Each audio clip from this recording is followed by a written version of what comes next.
Kaleshwaram commission బహిరంగ విచారణ కొనసాగుతోంది. Kaleshwaram corporation chief accounts officer Venkata Apparao, irrigation department chief account officer Padmavathi, director of works account chief Haribhushan శర్మను commission chief ప్రశ్నించారు.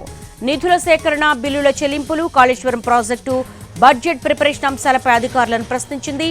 Kaleshwaram corporation ఎప్పుడు ఏర్పడింది, సిబ్బంది, ఉద్యోగుల జీతాలు ఎవరు చెల్లించారంటూ ఈ అంశాలపై కమిషన్ సభ్యులు ఆరా తీశారు.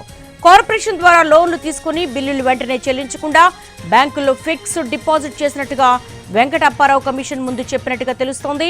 ఫిక్స్డ్ డిపాజిట్ ద్వారా వచ్చిన డబ్బులను కాళేశ్వరం కార్పొరేషన్ ఆఫీస్ మెయింటెనెన్స్ కోసం వాడినట్టుగా తెలిపారు. ప్రభుత్వ ఉద్యోగులుగా ఉండి లోన్స్ నుంచి వచ్చే వడ్డీ నిధులను జీతాలుగా ఎలా తీసుకుంటారంటూ అధికారులను ప్రశ్నించింది కమిషన్. కాళేశ్వరం కార్పొరేషన్లో కాంట్రాక్ట్ డెప్యుటేషన్ పై వచ్చి విధులు నిర్వర్తిస్తున్నట్లుగా అప్పారావు వెల్లడించాడు.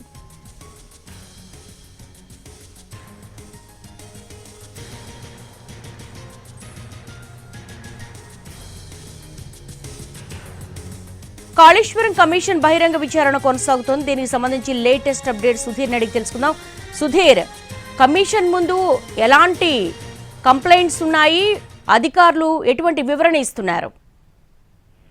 కాళేశ్వరం కుంగుబాటుకు సంబంధించి కాళేశ్వరం ప్రాజెక్టులోని రేట్ల కుంగుబాటుకు సంబంధించి బహిరంగ విచారణ బీఆర్కే భవన్ లో కొనసాగుతుంది. కమిషన్ చైర్మన్ గా పీపీ ఘోష్ వ్యవహరిస్తున్నారు. ఘోష్ ఈ రోజు పీపీ ఘోష్ ముందుకు కాళేశ్వరం కమిషన్ సంబంధించి కాళేశ్వరం కార్పొరేషన్, అదేవిధంగా కాళేశ్వరం కు సంబంధించిన చీఫ్ అకౌంట్స్ ఆఫీసర్స్ ఈ రోజు హాజరు కావడం జరిగింది. చాలా వరకు కూడా ఈ రోజు జరిగిన ఈ బహిరంగ విచారణలో చాలా కూలంకషంగా కూడా కమిషన్ చైర్మన్ పీపీ ఘోష్ అధికారులను కావచ్చు, ఇటు కార్పొరేషన్ అధికారులను పూర్తి స్థాయిలో వివరాలు అడిగి తెలుసుకునే ప్రయత్నం అయితే చేశారు. అయితే గతంలో ఆయనకు సబ్మిట్ చేసిన అఫిడవిట్ లో ఉన్న వివరాలను ప్రస్తుతం బహిరంగ విచారణ ద్వారా వచ్చిన అధికారులు ఎవరైతే ఉన్నారో వారిని వివరాలు అడిగి తెలుసుకునే ప్రయత్నం చేశారు. అసలు ఎప్పుడు కాళేశ్వరం కార్పొరేషన్ ఎప్పుడు ఏర్పడింది, వారికి జీతాలు చెల్లింపు ఏ విధంగా ఉంటుంది అనే విషయానికి సంబంధించి కూడా అధికారుల నుంచి వివరాలు అడిగి తెలుసుకునే ప్రయత్నం చేస్తే చాలా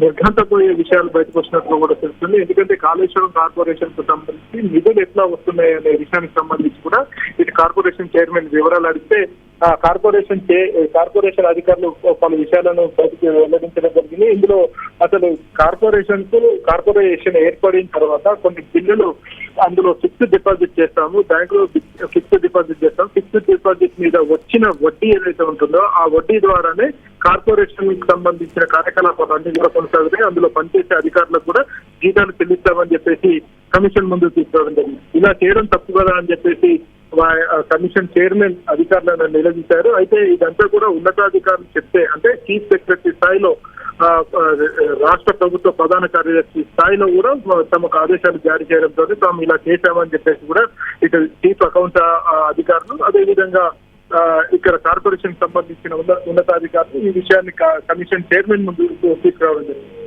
ఇదే కాకుండా అధికారులకు సంబంధించి చూసుకున్నట్లయితే కొంతకాలం బ్యాంకులో ఫిక్స్డ్ డిపాజిట్ చేస్తే వాటి నుంచి వచ్చే ఇంట్రెస్ట్ డబ్బుల ద్వారా మెయింటెనెన్స్ చేసినట్లు కూడా కమిషన్ దృష్టికి తీసుకొచ్చారు.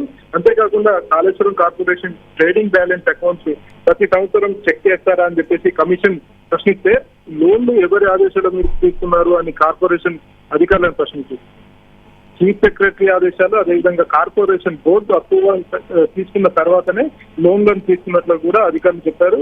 కాళేశ్వరం కార్పొరేషన్ లోన్లు తీసుకున్న తర్వాత ఏమైనా అసెట్స్ వచ్చాయా, అంటే ఆస్తులు ఏమైనా వచ్చాయా అని చెప్పేసి కమిషన్ వారిని ప్రశ్నించింది. ఇప్పటి వరకు అయితే ఎలాంటి Sudheer, thanks for the live updates.